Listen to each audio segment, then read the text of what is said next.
Жылдам хабарнама шұғыл дерек. Ассалаумағалейкум армағазақ. Егер бізді жаңалықтарымызды алғашқылар қатарында көретұғын болсаңыз, онда арнамыздағы подписаться және де бір ғана лайк түймелерін басып, видеороликтерімізді соңына дейін қараңыз. Ал онда біз бастадық. Астанада 19 наурыз күні қоғамдық көліктер жүруі тегін болады. 19 наурыз Қазақстанда Қазақстан Республикасы парламенті мәжілісі менен мәслихат депутаттарының сайлауы өтеді. Сайлау күні елорда қоғамдық көліктері қалалық және қала маңындағы маршруттарға тегін болады деп хабарлайды закон.кз.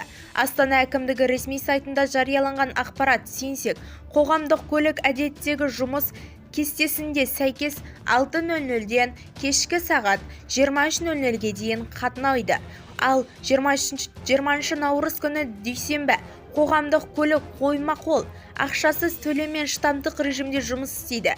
2020 жылдың наурыз айынан бастап елорда әкімдігінің тапсырмасы бойынша қаланың барлық кәмелетке толмаған тұрғындары үшін тегін жол жүру тегін тәсілі енгізілетін болады. Сол сияқты азаматтардың жеңілдетілген санаттары, оның ішінде зейнеткерлер және мүгедектігі бар адамдар, көп балалы отбасылар тағы басқаларға жол жүру пайдаланылады.